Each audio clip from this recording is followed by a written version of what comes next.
Mhm. Hello, everyone.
Okay. Seems like we got some good numbers. Thank you to everybody that's joined. And no, we're behind time. So we're going to just start in a minute. And I'm going to load the presentation that we're going to be working from on your screen right now. I think we can just do a quick sound check. If you would like to help out, just type one if you can hear me well on the chat box. And if you can't hear me well, then type zero. Type zero, actually. I think that works.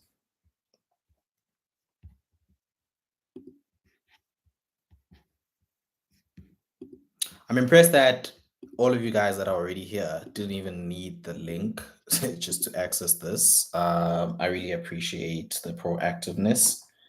And yeah, we're going to be starting soon. So let me just also share the link with your colleagues. Okay, one. Perfect. Seems like I'm good. I did struggle to connect my mic. I'm not sure what the issue is, but I mean, if you guys can hear me well, I think then that gets rid of most of the worries that I had. So today's whole presentation, or rather video, is going to be on volunteer work.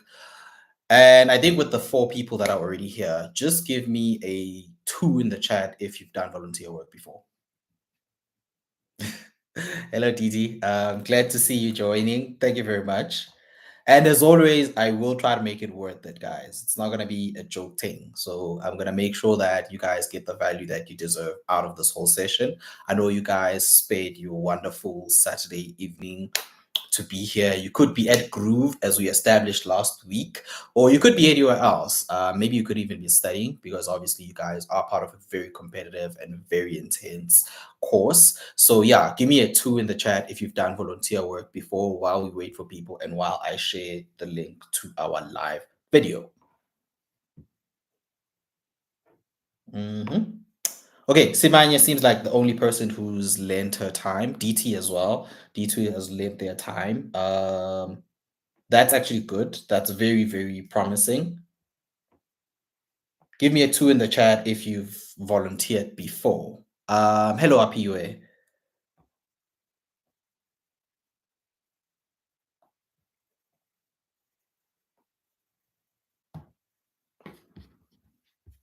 Apiwe gave us a 2 as well. So Apiwe has volunteered before. That's also promising. Very, very good.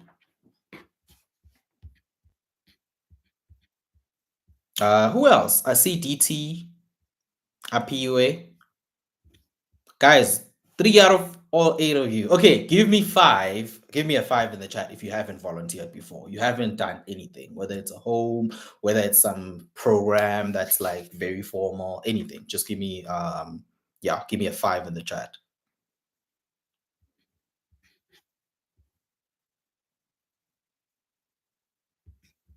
Nobody's outing themselves, giving us a five, giving us a five.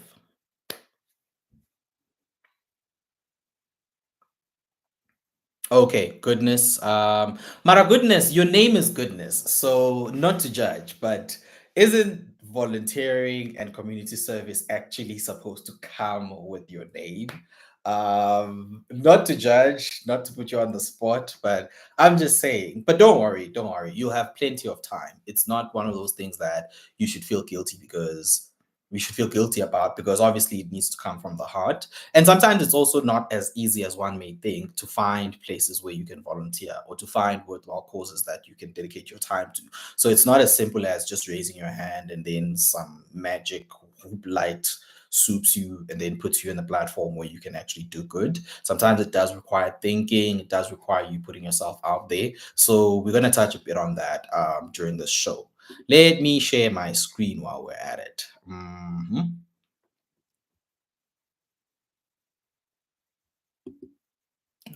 Nope, nope, nope. Where's the window? There we go. Great. One of these days, I'll figure out how to move myself from this corner here to that corner right there. I don't know how it looks for you guys. And they sometimes say no if you want to volunteer. Yes, up here is totally correct. Sometimes it's not. I mean, even organizations can't just ask whoever they want to just come and volunteer. I know this because while I was doing some research for you guys on this, one of the organizations that I found requires people to submit a police clearance certificate. And from what I know, getting a police clearance certificate is not as easy as just going to the police station and getting them to sign some stuff. You sometimes need to do fingerprints, and there isn't a lot of agencies sometimes that are available that do those fingerprints. I don't know how things look at the moment because it's been a while since I had to get my police clearance, but it's not as easy as just, oh, let me just go and download it online. It's an involved process, and I can imagine for them they're trying to protect their own organization. They also have the ones that I was looking at were specializing in childcare. So obviously, if you're going to have people around children or dealing with information that belongs to children, you might want to vet them. And if the best mechanism that they have in place is a police clearance certificate, you should hope, as the person who wants to volunteer there, that it's easy for you to get one. Because if it's not so easy, now all of a sudden, what should have been just a process of you signing up and then going in and doing the work is a bit more involved now and requires a bit more additional steps from you.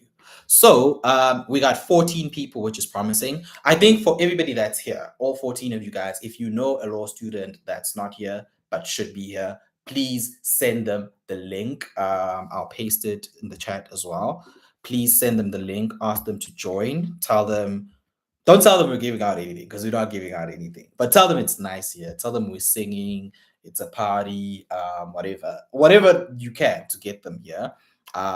So yeah, please, if you know a law student that should be here but isn't here, this might actually be somebody that ends up going with you to volunteer at one of these places. You guys might share transport costs. You guys might get there and actually be like sort of a support system for each other. So let's try and get these numbers up. Last week, I think we had maximum of 27. If we can break the record this week, have more than 27 people at our peak, that would be amazing. So if you know a law student that should be here, please tell them, look, the guy isn't playing around, prepared a whole presentation for us. So it's not just us coming in here and it's a live session where we yap or just, kid around. It's very serious, it's very structured, and it's very beneficial to us. Please, if you know a law student, tell them to join now. Cool. I think I'm going to start with the presentation. So, obviously, as you can see, the presentation is called Volunteering in South Africa, Why Your Time Matters. I'll really speed through the simple stuff. I think we all know that we live in a country that has so many economic problems. We live in societies that have so many problems. And so not everything is going to fall under what the government pays for. Some causes end up just being causes that only the community can identify and deal with swiftly. And that's where usually your time comes in, because they'll need hands, they'll need brains. Sometimes they'll even need the special skills that you've learned during your LLB degree. So it therefore becomes important for you to be that support system, to be a contributor for those causes. So we're going to be exploring the significance a bit of volunteerism and how it transforms communities. This is not going to be me trying to convince you that volunteering and community work is a good thing, because you already know that, but rather us looking through some of the stuff that we might miss when we're looking at the obvious points. So cool. Why your time matters. Obviously, this is a good pathway for you to make a significant impact in your community. And you know where you come from. And this isn't to say you need to come from a township or a disadvantaged community just to see where help is needed. Even I think some of the most advantaged communities have homes, they have dog shelters, they might have elderly centers, they might have just a lot of pollution around them. So this is not to say that you need to be somebody that's always coming across a beggar as soon as you exit your home just to see why your time matters, right? And I think what I'd like to point out is that we have an increase in structured programs in South Africa. Structured programs essentially mean instead of everybody just doing whatever they like, we now have organizations that will be able to identify an issue, design a whole timeline, a program of how many people do we need, what resources do we need, how much money will this cost, and then go out and look for people and then put them into that program to implement it to its fullest, right?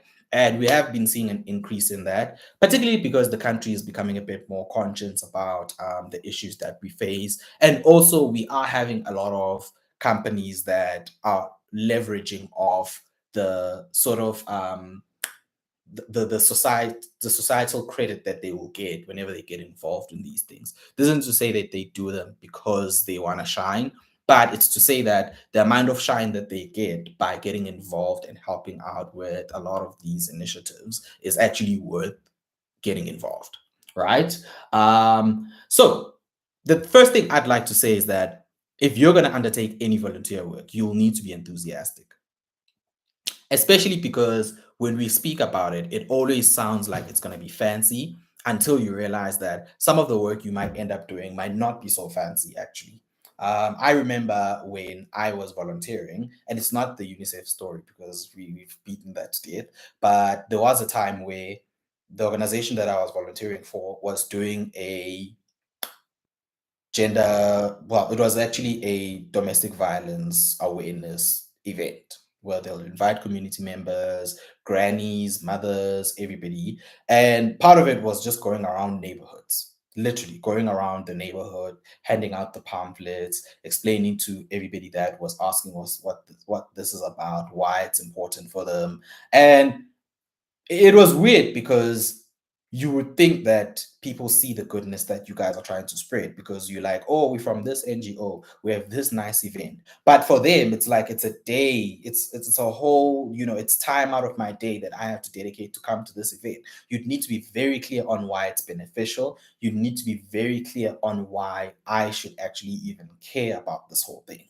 And part of it was if you're not enthusiastic, you wouldn't be able to convince them. It's not just handing out pamphlets and trying to say, oh, just come. It's you really being embedded in the cause and trying to translate its importance to everybody, whether it's you in the forefront as a fundraiser or as an awareness campaign personnel, or you in the background. Maybe you're the one that's making calls. Maybe you're the one that's dealing with stakeholders or donors or anybody. So enthusiasm really counts for a lot of the work that you do.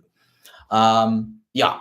So I think with law students, you're just uniquely positioned because your skills are one of the most utilized and rare ones in the country, right? And I do not know what's happening there. Please give me a second. Oh, I know what's happening. Oh. So as I was saying, your skills are like you sit on gold when you are a law student because of how much you know. And even if it's simple stuff, even if it's just you knowing one act that says one, right? Which means there would be NGOs that specifically look for you and what you know. Obviously, if you're still in first year, it's still a not so significant portion of your skill set and your knowledge base. But as you go up, as you become a second year, third year, fourth year, that's where your competency increases. And that's where it's expected that if you were to join our cause, you would be able to contribute a lot.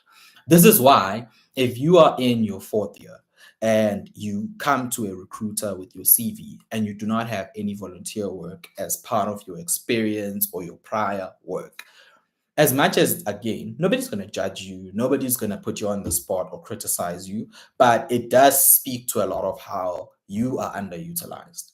They will look at you like, in your whole 3 years in university, not only have you grown in terms of what you're capable of helping out with, but if you haven't even gotten involved in anything, then that's actually not a bad look. I'm not going to say it's a bad look. I will say, though, that it's one of the most accessible things compared to everything else. Courses are sometimes paid for. Vacation work, there's not enough space. There's a lot of things that you'd want to include in your CV, but you can't because it's not as easily obtainable. But when it comes to volunteer work, that's actually one of those things where the barriers to entry, although they may sometimes be high, compared to everything else, they're actually very low. So you're better off trying to find something that you can get involved in, and not just for the CV. I think people look at it as, if I can put it on my CV, that's going to be the benefit. But sometimes you go to these organizations and you find out that there's law firms that sometimes assist them with the work that they do. Maybe whenever they want to buy stuff, there's law firms that help them with the contracts. Maybe whenever they get into litigation, there's law firms that assist them with those cases. And you might find that because of your work there, instead of you now just relying solely on your CV and your own connections to find placement in a law firm, they'll be able to vouch for you. I'm talking beyond just draft a compelling um, motivational letter for you. I'm really talking, they'll be able to explain to whoever they know that this person was invaluable to our organization. Without them, a lot of the work that we did couldn't have been done. So I think, look at it as, you are not just going there to lend a hand, but you're there to partner with them. They'll also feel a bit more open to helping you out because now they know what you bring to the table. So it's sort of like an indirect way to audition or interview for law firms. This is obviously assuming that they know any law firms that you might want to work with, but it is worth putting a lot of effort into, to say, this organization is really going to be happy that I was here. I'm going to treat it the same way as it was VAC work, and I'm going to try to make sure that they are so impressed they'll never be able to speak to a lawyer without mentioning my name if they think it would help me get placement with that firm. Cool. We got 2 likes here and 13 people, which means there's 11 people that haven't liked the video. Can you guys get the likes up, please? Just likes up for the next minute. There's 13 people, so yeah, there we go. There's one more like. Bit more, please, please. Get the likes up.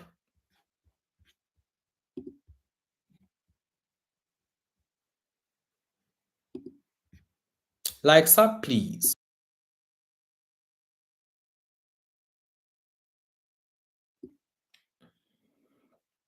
Okay, we're on 7. There's still about 8. Yes, yes. More likes, please. More likes, please. I'm also trying to get a sense of whether you guys are alive or not, or at least awake. Or at least awake. Let me not say alive, because what happens if maybe you guys had a tiring week, you turned on the live, and now you're sleeping because you've been tired all week. Even your Saturday, you didn't get time. You tried your best to be here, but I mean, it was still, very close. So you decided, Yazin, let me just snooze a bit. Now you're asleep. And I do think we have people that are asleep right now because they're not liking the video. So please wake up and like the video if you are here. Cool. Now let's get into some brief points, brief stats. I think I've really echoed this whole thing so far. So I'm not gonna try like, volunteer, guys, volunteer. I'm trying to make sure that you guys have good context, good alignment on why we even should, as law students, even care, right? It's beyond just the CV. There's the need that the community has. Then there's the need that the NGO has. And remember, Once they place you in that NGO, you just took a spot for somebody else that could have been there, which means as an organization that's not going to be driven primarily on profit, they are not going to be able to replace your effort until you leave. If you're there, you're taking up space. And if you're already taking up space, you're better off contributing in the same amount as somebody else who would have wanted that spot. Some NGOs, you'll also be happy to know that they will offer you a lot of support. Some NGOs will give you transport. I know that when I was volunteering at UNICEF, um, I got transport all the way from Johannesburg to Pretoria, which, if some of you may know, it's a very long distance, especially when you're a student. Unless you're using the Gautrain, it's not nice traveling from Joburg to Pretoria. We got food when we were there. Nothing fancy, but we got like some sandwiches, just something to actually help you, keep your energy up. We got t-shirts as well because we were a lot, they were focused a lot on also exposing their brand. Got a lot of contacts and nice people. And it's beyond just, oh, let me just go there and then we'll sweep or whatever. It's you trying to make sure that there's an ecosystem. There's a list of NGOs, a big list beyond what I emailed to you guys. There's a lot of NGOs. A lot of them rely on a lot of support from donors, a lot of other people. And if you're part of that system, it's the same seriousness as it would have been if you were part of a law firm. So please remember that, right?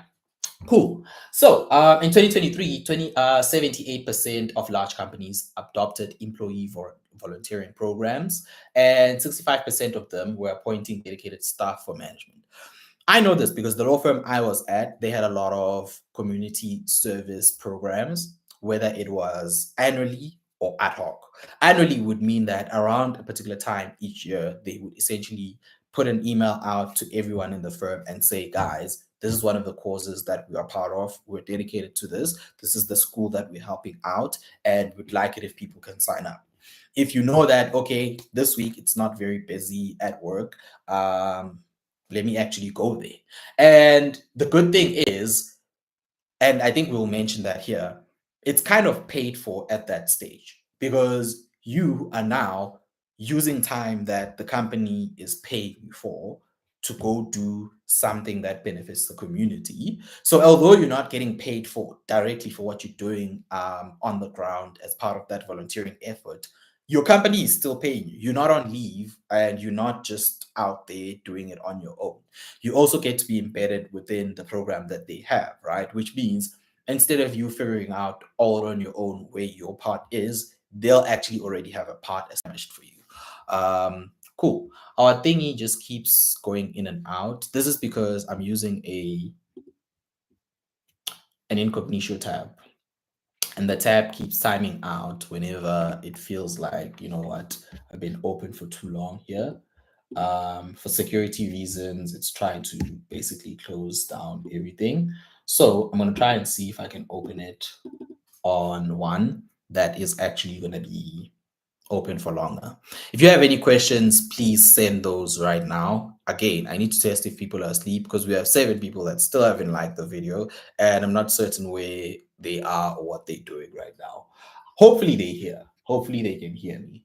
So while I try to get this whole thing to go back to a normal tab, that way I can sustain sharing the video, please send any question you may have at this stage. It's also helpful because I blab a lot, so catch me while I'm quiet.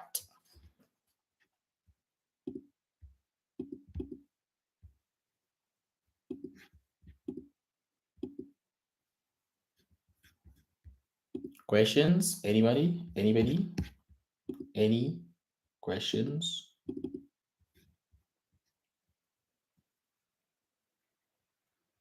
Mm, I don't see any questions. I guess this is a good session because that means you guys are not so anxious or uncertain about today's stuff. Okay. Also not weighing on this whole thing of trying to Yep, not winning. So I'll give up on that and share the screen as it was again. Hopefully it doesn't close while I'm speaking. Cool. And then you have 75% of nonprofit organizations have designated personnel that oversees these efforts. So we'll get into this a bit more in the next slide, but usually they'll have a person that's solely responsible for recruiting y'all. You're not just going to email the head of the organization.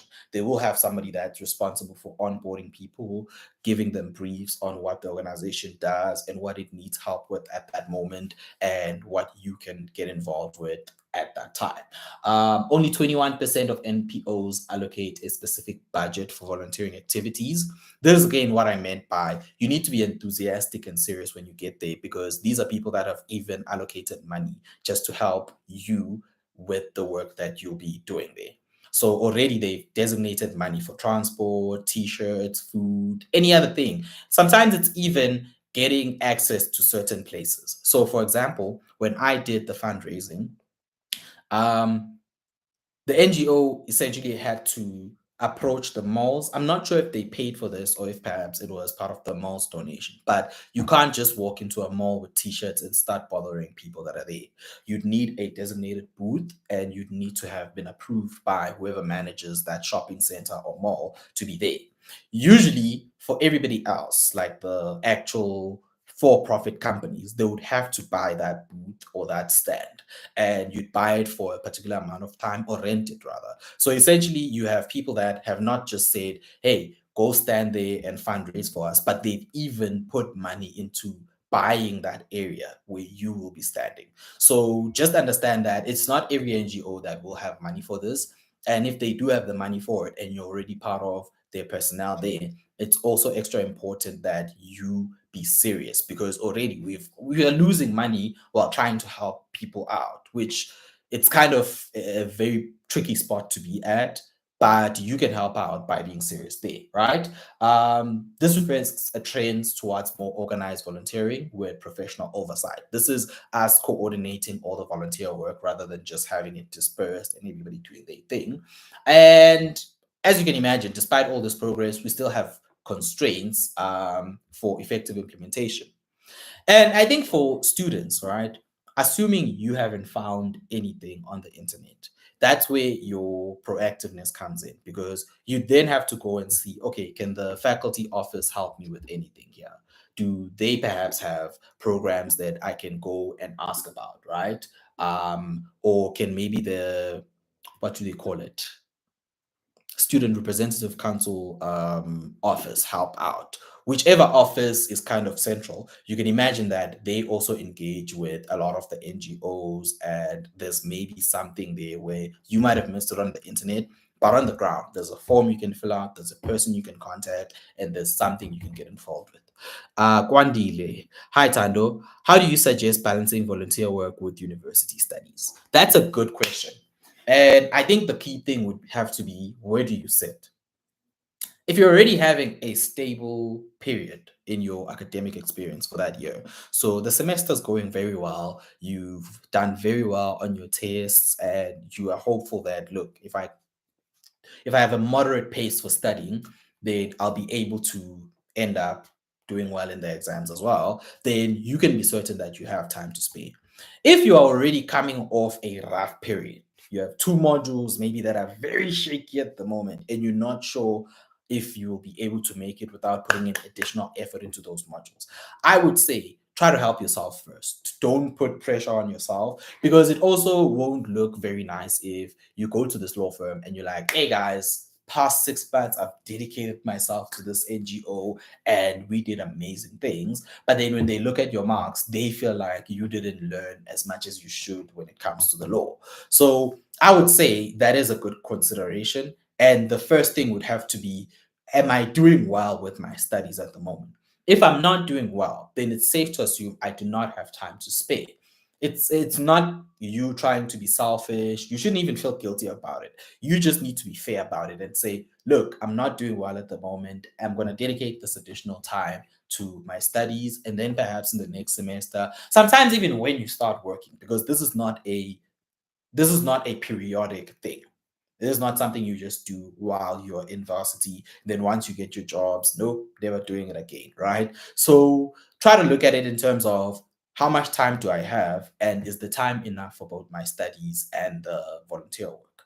Also, try to not. I'd do it in two ways if I was still a student, right? I'd either do a long term commitment with an NGO, but make room for flexibility. So instead of treating it or structuring it like shifts where you signed up, so now you have to do it every day or every weekend at this time, rather have a relationship with whoever coordinates those efforts and say, look, the whole year I'm your guy. But there might be certain instances where you won't see me for like 2 months because I'm behind on studying or it's exam season or whatever. And this is important because I realized this. As I've said, you have these NGOs structure their volunteer work. They just slap it into a period of the year. Maybe for them, that's when it makes sense. But if that period for you is exam season, you are not going to be useful if you are already not pitching up, full of energy, full of having rested because you're tired, because you have studied. So, like, try to make sure it doesn't even overlap with your exam period or your busy periods. So, you can either have a long period where I'm dedicated to these guys for the whole year, but we have a good understanding that at some periods during the year, I'm not available, or you find programs that are going to be limited to a particular time, knowing full well that during that time you're free. So if you know that I have semester break or midterm break at this period, and these guys are saying they're doing fundraising during these periods, they're painting this town, that's even perfect. What I will also try to emphasize is that because you guys are you're part of a very competitive system when it comes to recruiting, it also becomes important for you to make sure that you are capable of balancing these things. You can't say, oh no, I'll never be capable of balancing the volunteering with the schoolwork, therefore I'll not try. Because when it comes down to it, yes, it's commendable that you were able to do well at school and you either even have to, stay out of or push back volunteering because of this. But now, when the recruitment cycle opens and people are submitting their CVs, everybody's looking at people who did both volunteer work and did well in their studies as, damn, you're a star. Not only did you have enough for yourself, but you had enough for others. So I would say it's tricky, but try to make sure that at like your studies come first at all times. But then at the end of it, if you're gonna say my studies come first, I'm not gonna volunteer, and then waste time, then you really didn't prioritize studying. You just basically did not volunteer at all. Cool. We lost some people. We got 15. I don't know. Is there load shedding in the country? Somebody. Also, I see that we still haven't hit our last week's peak, which was 27 people. Again, if you know anybody that's supposed to be here but isn't, please send them the link. Let me put it in the chat again. They're gonna think you're annoying, like, hey bruh, I heard you. I'm busy, whatever. Cool. As you guys have imagined, well, can imagine, usually the gold mine of these sessions is going to be towards the end. So obviously at the start, it might seem like, oh no, we're not getting anywhere quickly. But usually the end is where I'll actually be giving a lot of game. So please tell anybody that's not here, join as quickly as possible. Cool. Now, I think, yeah, these stats you can just look at, take a screenshot. We're not gonna like really talk a lot about them, but I think one that I did highlight a bit was paid volunteer time. This is not to say you're getting paid to volunteer. This is to say that if your company was already going to pay you to come to work today, but because you've signed up to go do this other initiative, you're essentially getting paid to volunteer because you would have had to work anyway. So now it's not you making time for volunteering in addition to work. This is you making time for volunteering within work, which is actually a bit more easier on your schedule.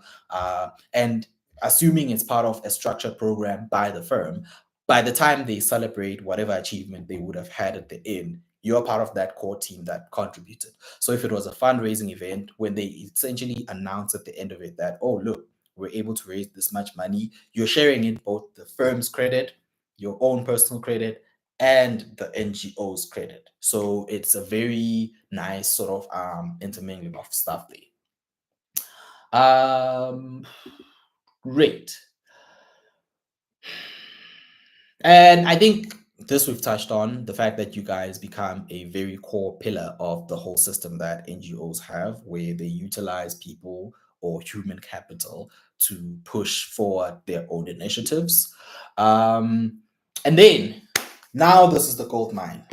Had to wait this long.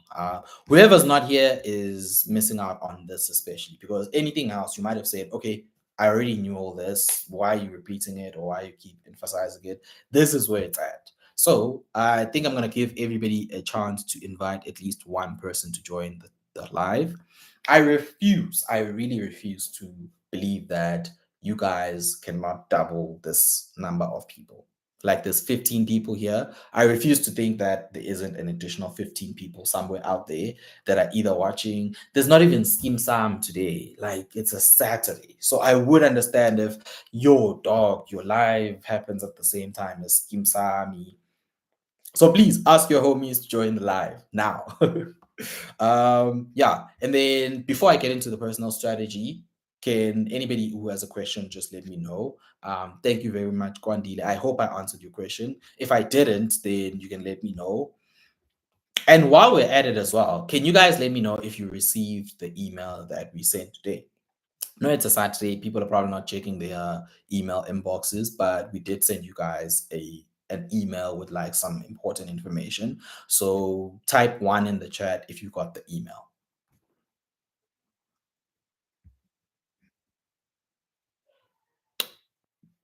Hmm.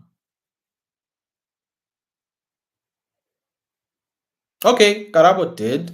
Smanye, I'm not sure why you didn't get the email. France also got the email. Goodness got the email. Um, So what's been happening, guys, is that some of you have security systems that are very, very serious about protecting y'all. And what happens is when we send you emails, they sometimes bounce for some people because some people's emails or servers think we're spamming them. So there is that as well. We do try to make sure that the emails go to everybody, but we always get like a good, I think about 30 or 40 people that just it never goes through. Some people it's also because they still have their student addresses or student emails as their email addresses.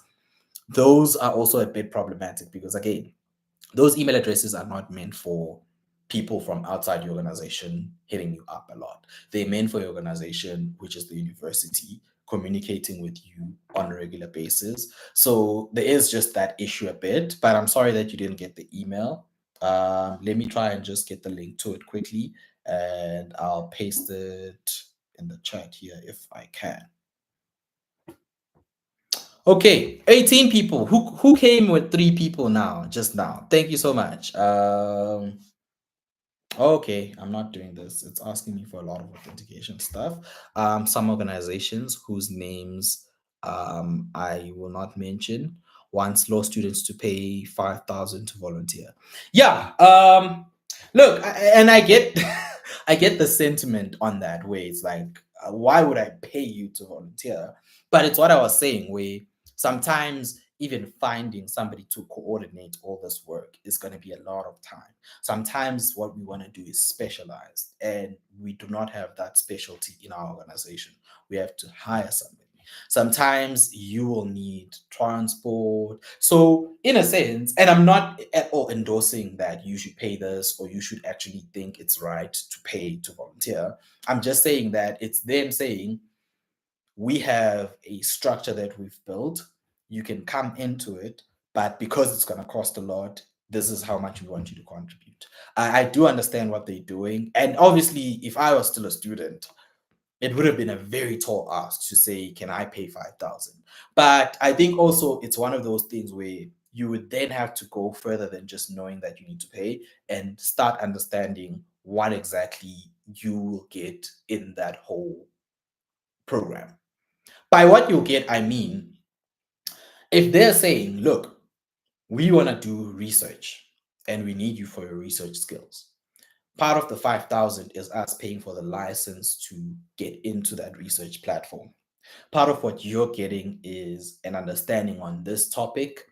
Your university would never teach you about this topic. We are best placed to teach you through this program. Therefore, that's what's in it for you. Then it's deeper than just you saying 5,000 or no 5,000. It's you saying this much experience or 5,000. So I feel like you should actually obviously question why you have to pay, but also question what exactly these people are aiming to teach you, what impact you bring, and look beyond just the money part. I'm not saying, hey, I'm not even saying I know which organization you're speaking about. I'm just saying that as part of your strategy, which is what we'll look at now, part of your strategy for finding or looking for for volunteering opportunities would have to be you really investigating what these places have to offer. It's not just it costs a lot or it's free. It's this just won't teach me anything. And in addition, I'll have to pay money, so I don't want it. Or this is not aligned with the type of volunteer work I've been looking for, so I won't pay for it. Sometimes it can even be this happens at the wrong time of the year. So not only do I have to pay money, but I'd have to make time during a busy period in my studies. So yeah. Thanks, you did answer the question. Yeah. And then we have Rio saying, oh, so paying no, no, no. I'm not saying paying is normal. No, no, no. I especially when it comes to volunteer work, I do not understand how many organizations do things this way. I've just seen one where it was sort of part of the advertising. So no, I'm not saying paying is normal because I got volunteering opportunity, but I did not take it because they asked me to pay and I thought it was a scam. It could be a scam. Firstly, it's one of those things where I think if you don't even know one person who's paid, got into that whole thing, and can tell you what the benefits or the learnings are, then you should be worried. So maybe find one person who'll be like, yeah, I paid this much money and this is what I got out of it, right? Because again, if this is gonna be them saying, we're gonna take you to this place, you can tell how much it would cost for you to be part of this program and that's what you're paying for, then it makes sense. But if it's just one of those things where pay 5,000 and then let's go pick up plastics and other litter at the streets in Josie, it's like, no, at least I'll just drive myself to Josie and that's the cost. So I think that's why I'm like, really investigate what the program is about, really go deep. Who's been there, who's even coordinating it. Maybe if at the end of it or as part of it is this very important figure that you know, it's okay if I can mention or if I can just learn from this person, that's actually worth it. Then you can consider that. But no, I'm not saying it's normal to pay. I do not think it's a fair thing to say that it's normal. Smanya says, I know that organization. I think it's a donation. You don't have to pay it. It's because they offer pro bono assistance. Again, try to like really engage with them, figure out what exactly is going on. From a business perspective, I get it, but it would make much more sense if it was marketed as a program rather than volunteer work, especially because most people just take that phrase at face value. I totally agree as well. I totally agree as well, because it's one thing to say, come and learn, and it's another to say, come and help. If I'm coming to help, it cannot both be time and money. If I'm coming to learn, I can understand why I have to give my money and then also give the time. So I do get it as well. There's a response to my, I'm glad I'm not the only one that thought about it. Yeah, they said it's a donation. And I mean, maybe it's one of those things where while you're still a student, that's not ideal for you. Once you start working, maybe you'll have enough money for that. I can imagine you can still find an organization that you can help out with and give your time to as a student, and maybe donate 500 to something else. Like, I do not feel like 5,000 when I was still a student, to be honest with you guys. When I was still a student, you will not get 5,000 out of me.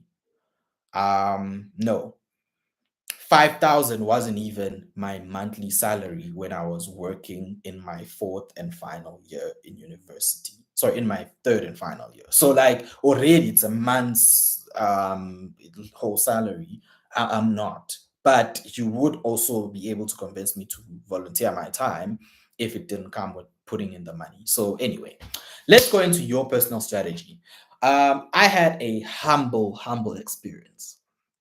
So last week I explained to you guys, I'm like, hey, I got this email that I sent out to these NGOs. I'm gonna come back with an answer for you guys. We're gonna be very coordinated. We're gonna make it good. That way we don't bombard them. What? I send those emails. I do not get a response.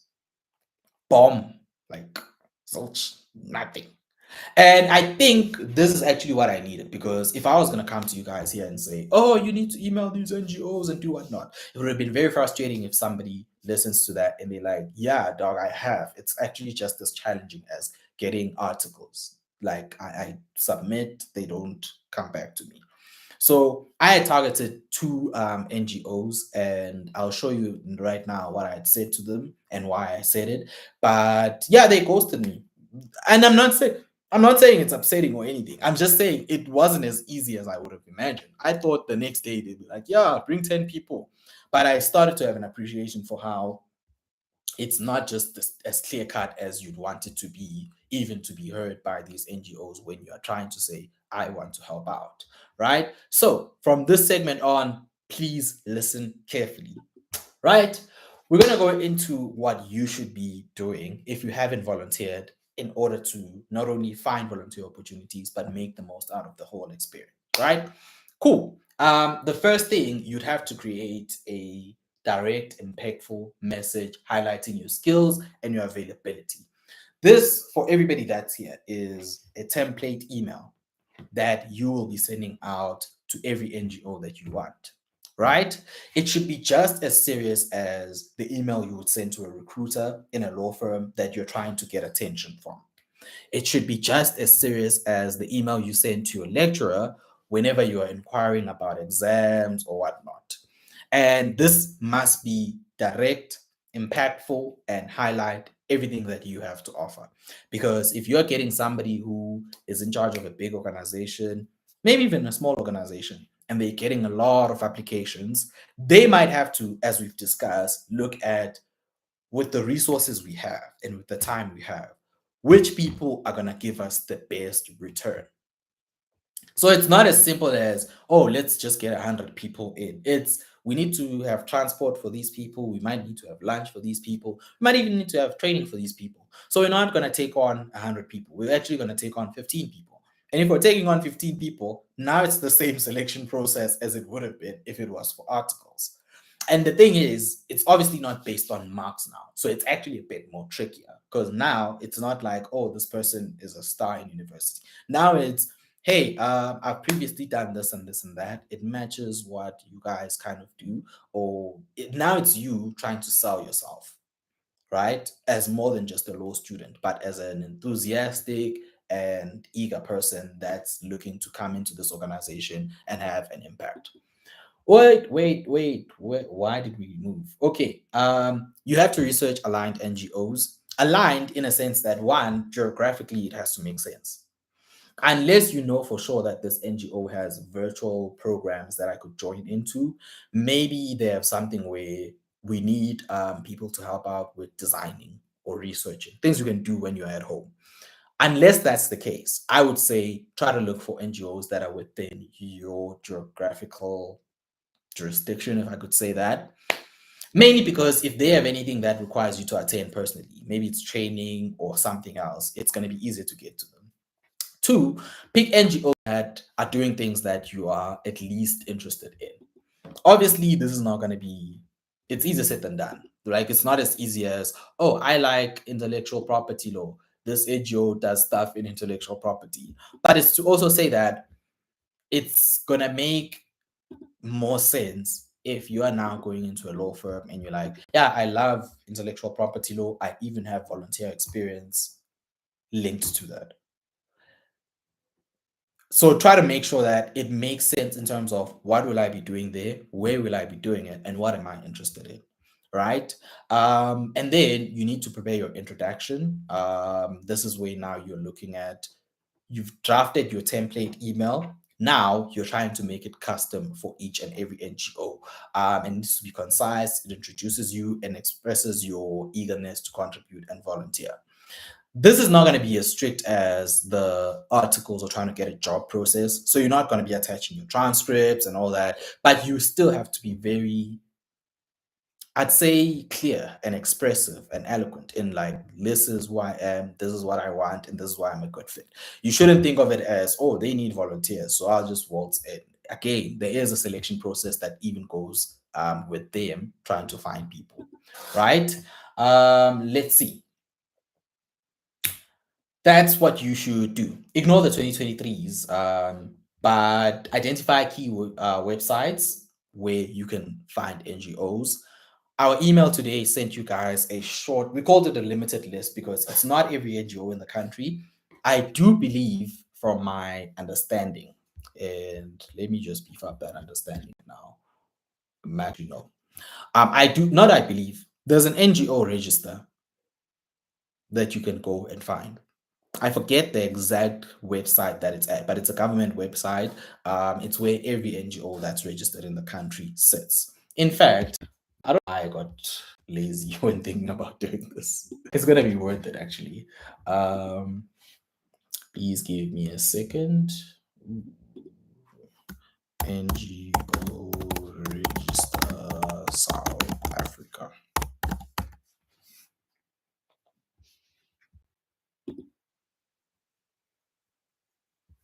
Cool. Let me just hide. Whoa. Stop sharing.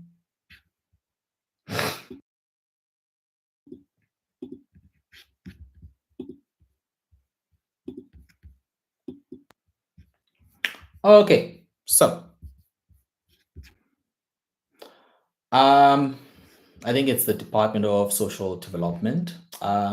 What you do, ne? First of all, you can start off with the list that we sent. Go through each and every hyperlink or link that we have there. See what each and every NGO says they have. The idea is you're not just going to jump to the first one and then ask to sign up or ask to volunteer. You're now going to have a very intentional and mature approach to how you do this.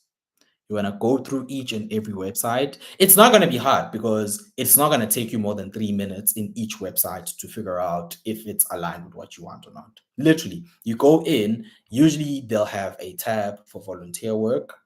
If they don't have a dedicated tab, you can go to the About tab. Usually, they'll highlight what exactly they do within the volunteering space there, what they have to offer. Sometimes they'll highlight the key timelines where they have activations or causes. Sometimes they'll highlight the onboarding and application process. Who do you have to email? What the form looks like. They'll also highlight requirements. One of the things that is beautiful about this is that most NGOs actually accept you if you're 16 and above, but some NGOs may have more strict requirements, right? So you look at what they have as their requirements for taking you in, and then you save the email for the person. With the list we sent you, it would have been nice to also include the name of the contact people, but you can do that easily yourself by going in through each and every link that we have there. What I was trying to show you guys is register of nonprofit companies. This is the government website. It's gov.za. And then they have the register of nonprofit organizations. I'm trying to see. Okay, this is for the application process. And this is the register. No, no, no. Is it registering or register? Oh, it's a register. Hey. I'm looking for the whole register. There's supposed to be a register of all of them.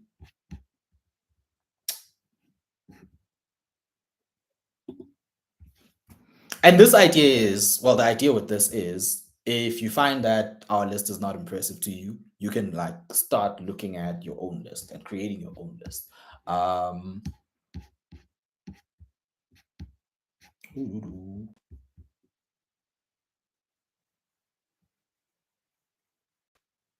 Okay, I hope somebody doesn't have good eyes and I'm just missing this.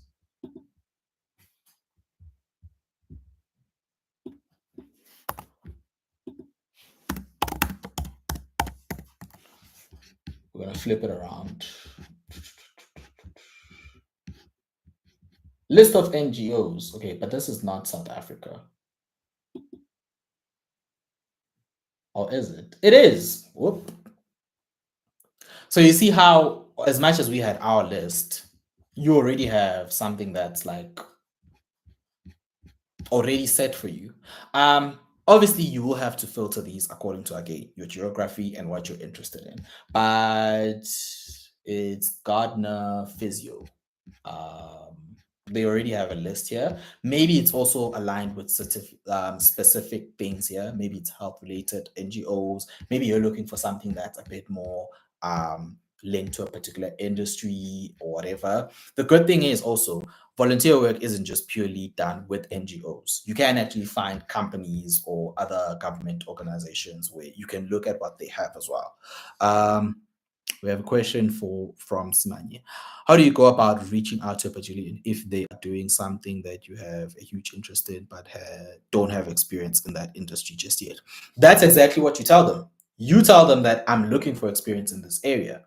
So something that I've always liked about, well, I've always wanted people and students to adopt is an attitude of honesty, to be clear about what you're good at and what you're not good at, and to be able to express why you're not good at things and what you think would help for you to get good at those things. So you've now identified an NGO, you know they do something, you know you're not good at it. Be honest about that specific thing, but don't just be like, I don't know how to do it or I've never done it, so please put me in. Be expressive about why do you think this would be something you learn about. So maybe if you are volunteering through, say, maybe the CIPC manages more than just companies. They also manage trademarks and patents, right? Or at least it's part of their portfolio to like engage with the public about those. So if they're doing an initiative where maybe they want to create a report on the state of trademark registrations in South Africa, and you know that part of the law firms that I want to get into are the big IP law firms. What you can then do is be expressive about, I'm in university, this is my year, I have this elective, I do not know a thing about IP law, but as part of my learning process, I'd like to incorporate experience from your organization. So can you guys put me in? So it shouldn't be just you always boasting about what you know and what you've done. It should also sometimes be you being humble and honest about what you need. I need experience in this place. I need to know what happens in the background. So please, because I've already found you guys and I already have a plan in place, try to like make space for me so that I can actually see this plan through. So already we have an NGO register here. The good thing is also this is not something that's going to be hard for you guys to find. And you should really feel not stupid, but really bad if you're going to say, oh no, I don't know where to start. There's really a lot of organizations, a lot of websites, a lot of hubs where they speak about NGO work. So again, your biggest excuse could just be, I struggle with school. I'm already drowning. I do not have time and space for this in my life. If that's the excuse or the reason, that's fine. But if it's, I don't know where they are, I don't know which ones are aligned with me, that's really not going to help because there's already enough information out there for you guys to utilize, right? Cool. And then moving on from this though, because my broader point was not on, yes, my broader point was on how to actually have your own strategy and approach these people. Ooh. Okay. Nope. Please give me a second.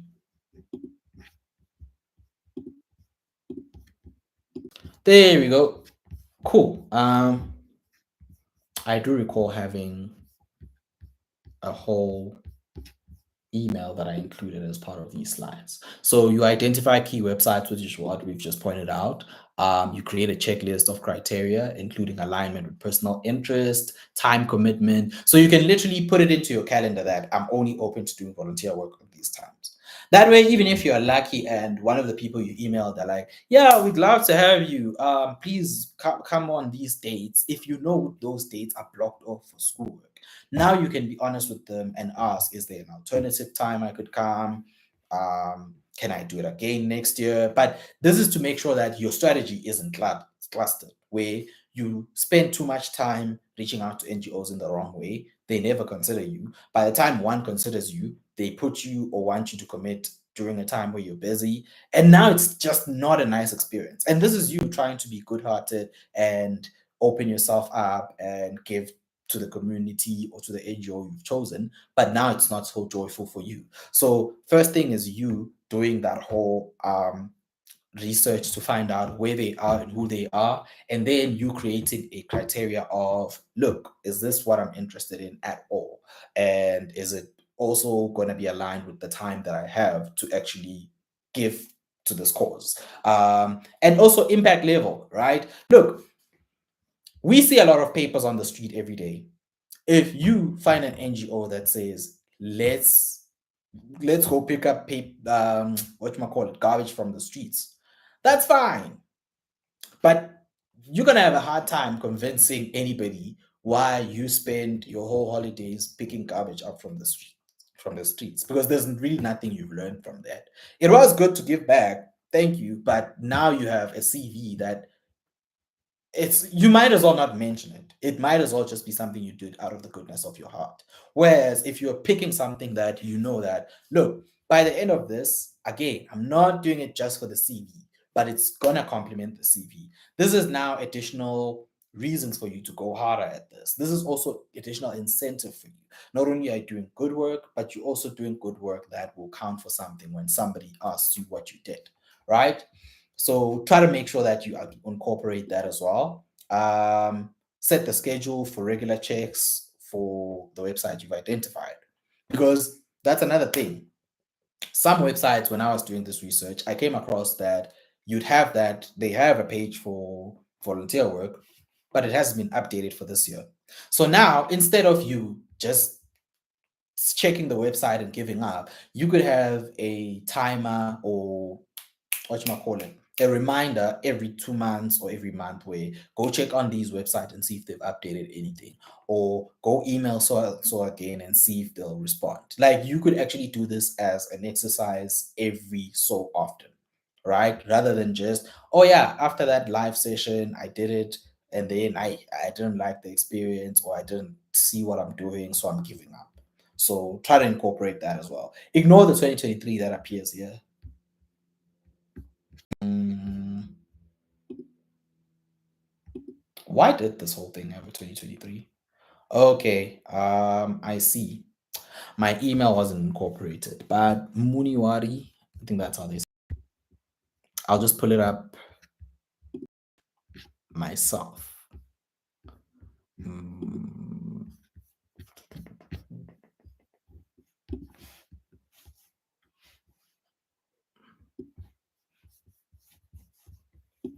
please give me a second.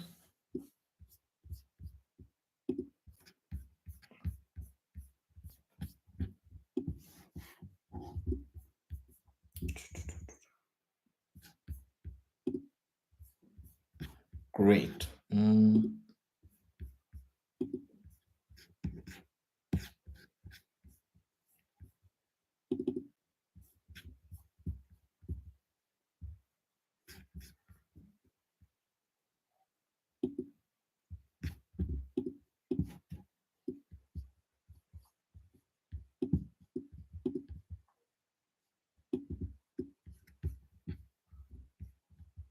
Ah, I'm trying to hide certain things here.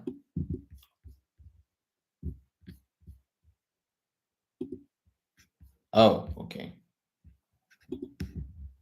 There we go. Yo. This thing wanted me to show you my whole mailbox on Outlook, and I'm just trying to show you guys a small anyana piece of it. Great. So I'm going to show you guys an email that I sent to two NGOs, where I was asking if they have room for you guys, because I did ask. I wasn't just saying I did, I really did. So once you see it on the screen, let me also see if I can zoom in here.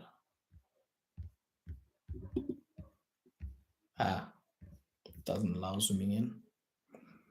Okay, hopefully you guys can see it though.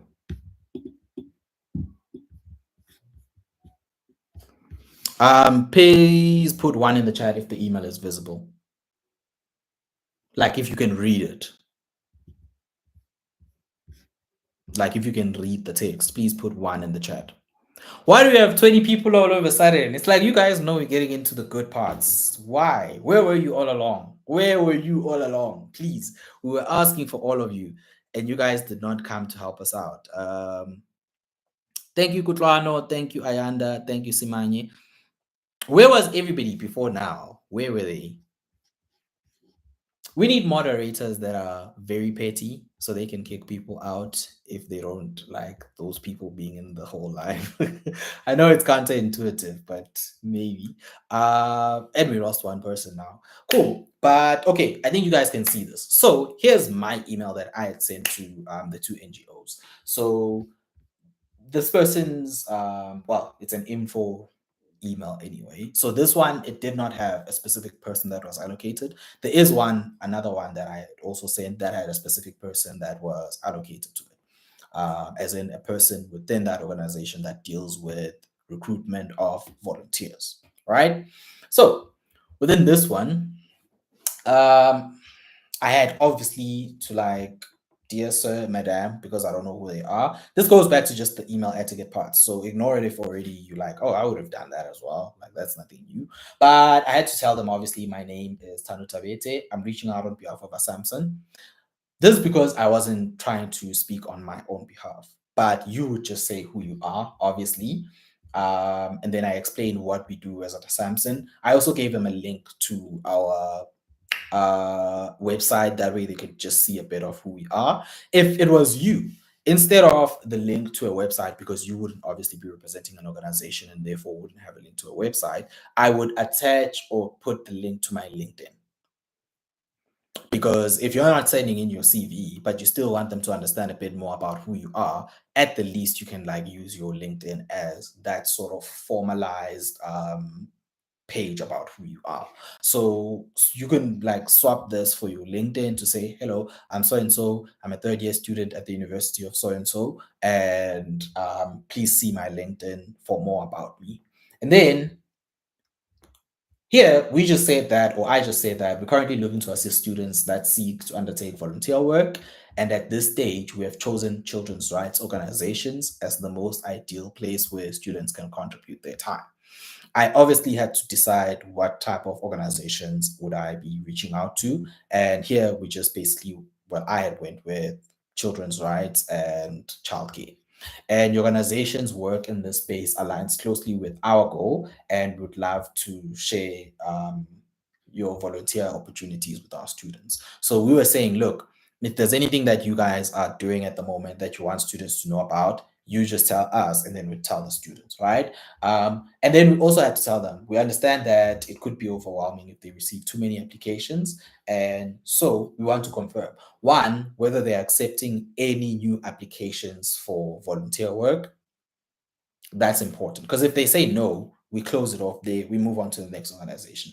Two, if there's specific requirements or intake periods that they should be aware of. So is there anything specific that we should know about? Is there any police clearance certificate? Is there anything that you guys feel like I should know? Maybe sometimes it's a language proficiency issue, right? Maybe they'll tell you, we're about to do a campaign, but we're doing it in a Venda community. So if you cannot speak isiVenda, you can help out with some other stuff. But for this specific campaign or this specific initiative, it would have helped because you're going to be on the ground speaking to people that speak the Venda language. So just gauge what exactly it is that they require from you, because as much as you have time and skills, if those skills are not aligned with what they want or what they're doing at that time, it just doesn't gel well.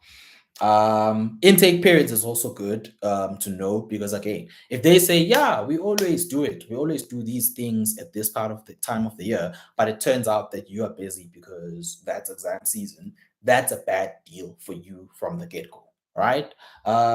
If appropriate, we would be happy to compile a short summary of your program to feature on our platform and guide through students through a respectful, informed application process. This was us saying, look, if there's anything else that you guys want to highlight, maybe you want to take us through, oh, this is the program that we have. It's going to be for 6 weeks. This is the skills that we're going to, well, if you're a student, you're going to learn. This is how you apply all of that.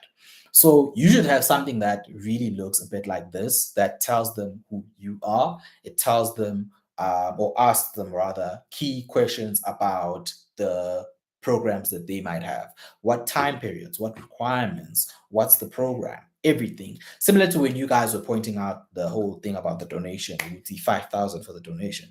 You might as well ask, it wouldn't hurt. Hey guys, with these donations, what do you apply them to? What do I learn about? Are any of them going towards the things that you would be helping me with? It's like try to get to the crux of it. So yeah, that's the whole deal with this. And I think, yeah, I think I can stop sharing this. So now, I think we can just do a general Q&A in case you guys have any questions. I think you have our email giving you a limited list of NGOs that you can go through. We've also touched a bit on how you can have a personal strategy. If you've missed that or you perhaps unclear, we'll upload this video so you will still get a time, well, get the time to go through it and listen again. So try to like see this as more than just, oh, they want volunteer like it's more than just raising your hand up. It's you understanding why it's important, where it fits into the grand scheme of things. It's you appreciating the opportunity to be accepted for any of these things, and appreciating how if it was someone else at your spot, they probably would have utilized it the same way or even better than you are. So try to make sure that you don't view it as you doing the NGOs a favor. You are, obviously, but there's also so much cost in terms of time and resources that by the time you feel like you are like the best thing out there, they are also feeling the pressure. They're also trying to say, hey, look, we got 10 people at our disposal. How do we make sure we don't waste their time as well? View it as you trying to look for NGOs that you can partner with rather than you just, oh, I'll just go there and throw my time, then leave, then throw my time, then leave. There's valuable contacts that you could make within these NGOs. There's valuable skills that you could gain through these NGOs. Sometimes it's even just knowing people that you become friends with eventually. It could be not so fancy, but it would still be impactful. And a lot of it falls on what you wanted to do with it from the start. If you wanted it to be an impactful experience for you, you wanted to incorporate it in your CV and make sure that the skills reflected on paper are actually what you received, then you need to have a good strategy for how you reach out to them, and you need to make it a very, very repetitive system. Great. What are your questions? Thank you for the template email. That wasn't a template email, that was my email. If you copy it, it's fine if you copy it. There's no copyright. But I think what to keep in mind, especially for if you want to take a screenshot of what we've done here, is this.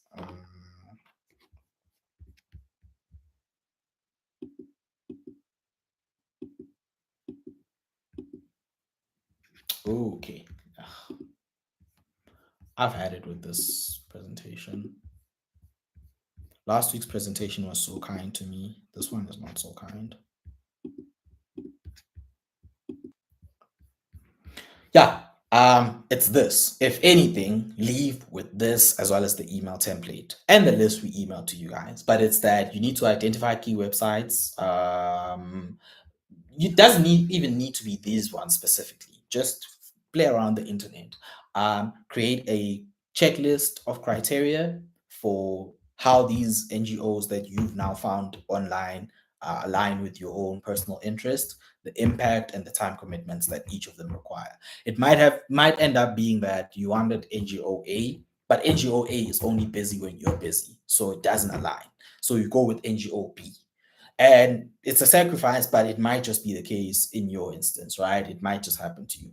Then you set the schedule for regular checks. I'm not expecting that by the end of next week everybody would have already done all of these things, so it might just be okay, every time it's semester break, that's when I start checking. or just before we go into semester break, like 2 weeks before. That's when I do my exercise. If you're still in your second year, on like if you're still in your second year and your third year, you got a good 3, 4 semesters to get this done. If you're in your first year, it's even better because you can actually you can do this each year for just one NGO per year. By the time you like in your fourth year, guys, by the time you decide I'm studying my master's because I didn't get articles, it should be less because law firms and recruiters do not know how valuable you are, and more because maybe somebody's been out competing you. Maybe you were a bit nervous during it should be all the technicalities. It cannot be the substance of who you are and what you bring to the table. And opportunities like volunteer work are where you beef up your capabilities, who you are, and what you bring to the table. So try to like take it very seriously. There's people that need you, and you actually need the skills and the exposure for it. So let's really work hard on this. If you haven't gotten the email, please send an Instagram DM if you haven't gotten the email, because obviously we'll also try and like do it in our stories like we usually do. Have a link to it. It has the list of NGOs we were speaking about, the limited list. We also try to break it down to geographies, well, to geographical locations rather. That way you can see which ones are closer to you before you even go further. But yeah, any questions? Lungelo or Lungile, sorry, is saying evening, guys. I guess Lungile is off to the. I don't know where you're off to. Let me know even. I try to keep these streams professional, but I'm not a. I am a professional person, but not for long. Not for, and already we're like an hour and 15 minutes into this. So I feel like sometimes the unprofessional and very relaxed and informal side of me comes out when I stay too long in the professional character mode. So yeah, Lungile is off to wherever. Yes, man, it's fine if you can copy if you copy it, because I can't stop you. It's on the net now. But yeah, if you guys don't have any questions, I'm happy to end it off here. I really appreciate you guys joining. Thank you very much for your time. I hope this was valuable, and I think next week we're gonna jump into something a bit more interesting. I actually found a video that I'd like to react to with you guys here. It's just that I'm trying to find permission to react to it from the person who made it. It might even be a midweek stream because I feel like the Saturday sessions should be a bit more on the serious stuff that you guys need. But yeah, thank you very much for joining. I really appreciate your time. I really appreciate that you took time and even overstayed, as you can see. It was wonderful speaking to every one of you as usual.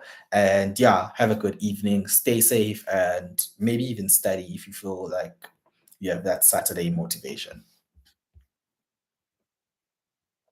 Yes, every Saturday we here.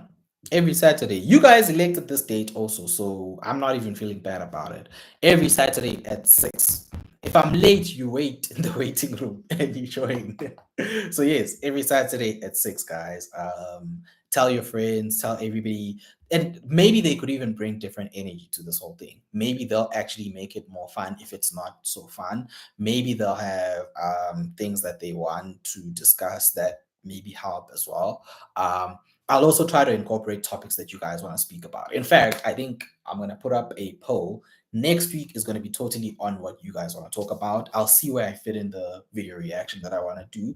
But next week, maybe it should be everybody voting specifically for what they want to talk about. And since you guys are already the ones that attend here, you'll have a bigger voice of you to say, hey, we're the ones that usually attend. So this is what we want to get from the session. So thank you very much, guys. I see you guys are not bouncing. Does anybody have a question? Does anybody want to have last words? Anything? Yeah, let me know.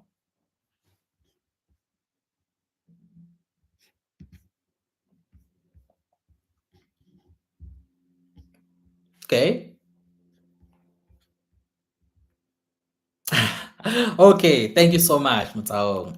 Karabo, sorry. Karabo, I told you this last week. Your name and your surname are like, but yeah, your energy makes it easy for us. Thank you very much. Thank you. Yeah. I think worst part, if I was ever your lecturer, you'd be leaving class late, so you might miss your next class, but at least it wouldn't be a boring session. I also, again, I try to make sure that I prepare for all your sessions. Sometimes it's, I don't know why there's 2023 in my presentation, but I try to make sure that I'm not just coming here and winging things. Or yeah, you saw before this one, we had an entire email that we created for you guys that you could like rely on to prepare for this. Then for the presentations themselves, we had all this going on. So I also do not take this whole thing for granted. This is a serious series. As much as I try to make the energy a bit more nicer, this is a serious show. So everybody else that's not joining, try to remind them that we're not just here kicking it. This is not kicking it with Buddha or chopping it with Buddha.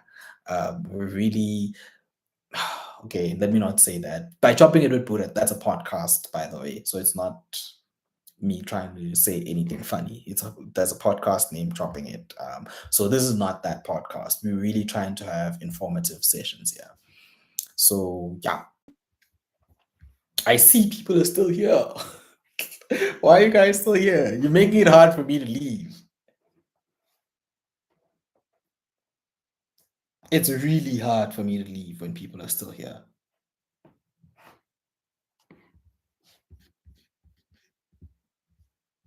Thank you for your thank you very much, Karabo. I really appreciate that.